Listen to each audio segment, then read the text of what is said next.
In 2023, motoring the cheap luxury way is less attractive than ever.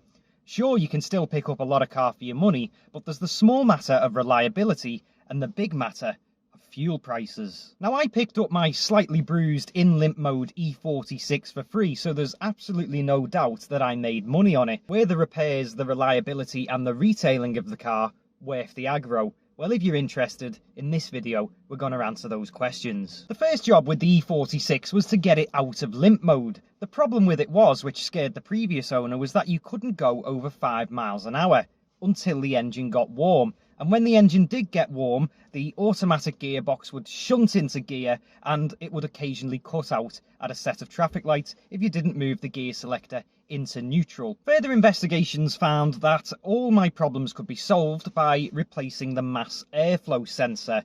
And if you have got an E46 or you're thinking of buying one, then note that part name down, because that is a notorious part to go wrong on the E46. They went wrong when they were fairly new, and mine went wrong at 75,000 miles. So that solved the cutting out of the car at traffic lights, it solved the limp mode, and unbelievably, because honestly, I couldn't believe it either, it solved the miscommunication. That was the issue. It was miscommunicating with the gearbox, so the gearbox didn't know what gear to go in, and that was why the gearbox felt like it was on its way out. But trust me, it wasn't. And if you have this problem on an E46, then don't scrap it. It doesn't mean that it's going to be a costly repair. It cost me trade between about £50 and £60. Call it about £100, because this car, well, not this car, but the E46 needed a oxygen sensor as well to sort of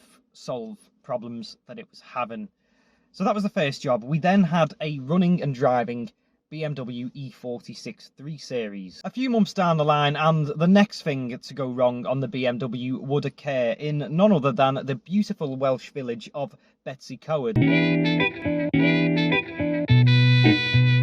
And the engine in the beam has got a tantrum, but I don't give a fuck. Driving around in an old school M3 BMW. Don't ask about my star sign. And the others all drinking now and leaving you here. They've gone for a drink, yeah. Yeah, been to town, been to Llangollen, just outside Betsy Clowen, about 5 miles outside. Coolant's pissed out. Refilled, leaked, refilled, repeat. Not looking good. As much as a bit of Radweld and an egg got me back to Liverpool and also back into work the next day, a new radiator was purchased from Eurocar Parts. Once again, around the trade price of around £60–70, so really not too much money at all. Maintenance wise, the E46 on my engine anyway, which was the 1.9 litre petrol, so 318i, pretty easy to work on really. Parts are slightly more expensive, and obviously it's a cheap luxury car that's 23 years old, same age as me, so it's gonna cost a little bit more to run as well. Summer was over at this point, and the BMW E46 of mine was just starting to show signs that the next thing was going wrong. The odd knock, the odd rattle, and I thought, well, there's definitely money in this, so with my business head on, I decided it was time to sell up.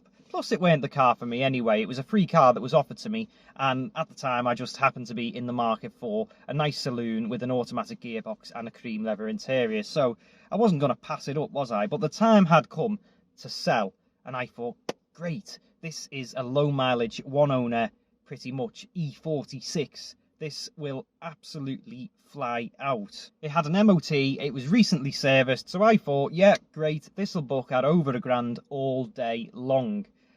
£750 is what I let the E46 go for, which I am not too disheartened about. I still made a healthy profit, but my only thing was that I just thought that there was more of a calling for these E46s, and I thought it would sell quicker and for more dough as well.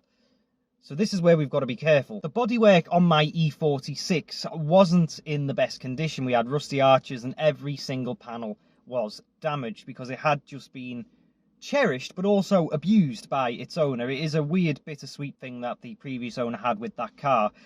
And when you take that into account, the low mileage and low amount of owners doesn't really make the 46 look as much as a good proposition as them facts should do. So I guess the moral of the story is that yes, cheap luxury can be a viable option and you can definitely make money off it, but just don't buy a complete dog, because you can enter a world of mechanical pain and a world of expense as well. And be careful what you buy as well. Just because it appeals to you, it doesn't mean that it's going to appeal to everybody else on the buying market. Maybe I should take that advice more often than I give it, because the car I replaced the E46 with is going to take even longer to sell and is going to be definitely less appealing to the buying public. But let me tell you something, if you don't know what it is already, if you can't guess, then she is an absolute beauty, an absolute work of art. And if you really can't be arsed guessing, then you can see me at Festival of the Unexceptional in this car,